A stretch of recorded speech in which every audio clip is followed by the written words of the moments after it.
Hi friends, எல்லாருக்கும் வணக்கம். First எல்லாருக்கும் ஹாப்பி ஃபாதர்ஸ் டே சொல்லிக்கிறேன். நிறைய பேருக்கு ஃபாதரோட, அதாவது அப்பாவோட இருந்த தருணங்கள் மறக்க முடியாத பெரிய தருணங்களாக இருந்திருக்கும். நிறைய பேருக்கு அந்த பாக்கியம் கிடைக்காமலே இருந்திருக்கும். நிறைய பேருக்கு வெளிநாட்டில் இருப்பாங்க, அந்த மாதிரி கூட இருக்கிற நிறைய ஒரு வாய்ப்பு இருந்திருக்காது. ஸோ எப்படி பார்த்தாலும் அப்பா அப்படின்றது ஒரு தனி இடங்க, அதை யாராலையும் நிரப்பவே முடியாது. என்னோட அப்பா இறந்து 1 வருஷம் ஆகுது. அவங்க இருக்கும்போது நம்ம சில விஷயங்களை செய்யறதுக்கும் மறந்துடுவோம், அவங்க சொல்றதை கேட்கறதுக்கும் தவறிடுவோம். ஆனால் அந்த ஒரு மனுஷரை இழக்கும் போது தான் அந்த குடும்பம் எவ்வளவு பெரிய ஒரு இழப்பை சந்திக்குது அப்படின்றது அவங்க இல்லாத போதான் தெரியும். குடும்பத்தோட ஆணிவேர் அப்படின்றது அவங்க தான், வேற யாருமே கிடையாது. ஸோ அந்த ஒருத்தரை இழக்கும்போது நம்ம எல்லாத்தையுமே இழந்தது மாதிரி தான் இருக்கும் ஆல்மோஸ்ட்.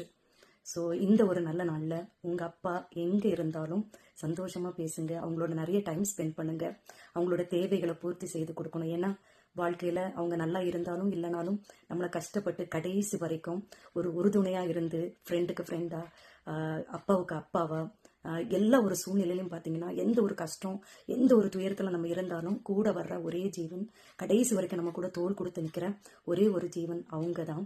ஸோ அவங்க இன்னைக்கு இல்லாதது எனக்கு ரொம்ப கஷ்டமாக இருக்குது. ஸோ அப்பா இருக்கிறவங்க இந்த ஒரு வாய்ப்பை தவற விட்டுறாதுங்க. அது பெரிய பெரிய பாக்கியம். அப்பா அம்மா இருக்கிறது வரைக்கும் தான் நமக்கு எல்லா சொந்த பந்தங்களும் கூட இருக்கிறது மாதிரியே இருக்கும். அவங்க ஒருத்தரை நம்ம இழக்கும் போது நம்ம கூட யாருமே இல்லை. ஏண்டா இப்படி ஒரு வாழ்க்கை, நம்ம வெளிநாட்டில் இருக்கவங்களெல்லாம் நினைப்போம், எதுக்கு நம்ம ஊருக்கு போகணும், நமக்கு தான் அப்பா இல்லையே அம்மா இல்லையே, இந்த மாதிரி ஒரு தோணல்கள் கூட வரும். ஸோ அதனால நிச்சயமாக அப்பா அப்படின்ற அந்த ஆணி வேற பத்திரமா பார்த்துக்கோங்க. எல்லா ஒரு வசதிகளை செய்ய முடியலைனாலும் உங்களால் முடிஞ்ச ஒரு உதவிகளையும் வசதிகளையும் செய்து அப்பாவை கண்மணி போல காத்து பக்கத்திலே வச்சுக்கோங்க. எந்த சூழ்நிலையிலையும் அவங்களோட கண்கள் கலங்க விடாதபடிக்கு பார்த்துக்கோங்க. அப்பாவை இழந்தவங்களுக்கும் அவங்களோட ஆசீர்வாதம் எப்பவுமே இருக்கும்.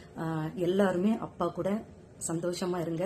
அப்பாவை எங்கேயும் ஒரு வயசான முதியோர் இல்லத்துல கொண்டு விட்டுறாதுங்க. பாவம், மனசாட்சி இருக்கணும். நம்ம அடுத்தவங்க ஒருத்தர் அதை செய்யும் போதே நம்ம மனசு பொறுக்காது. அப்படி யாராவது உங்க கண் முன்னாடி செஞ்சாலும் நீங்க அவங்களுக்கு எடுத்து சொல்லுங்க. அப்பா என்கிறது பெரிய பெரிய பொக்கிஷம். இல்லாதவங்களுக்கு தான் அதோட அருமை தெரியும்.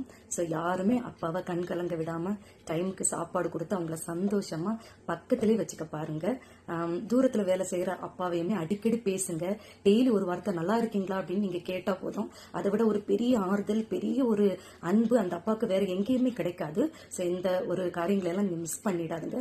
அப்பா நமக்கு தெய்வம், நம்ம குடும்பத்தோட முதுகெலும்பு, நம்மளோட கடைசி வரைக்கும் முகம் கோணாம எல்லா சூழ்நிலைகளும் கூட இருக்கிற ஒரே ஒரு ஆத்மா நம்ம தந்தை தான்.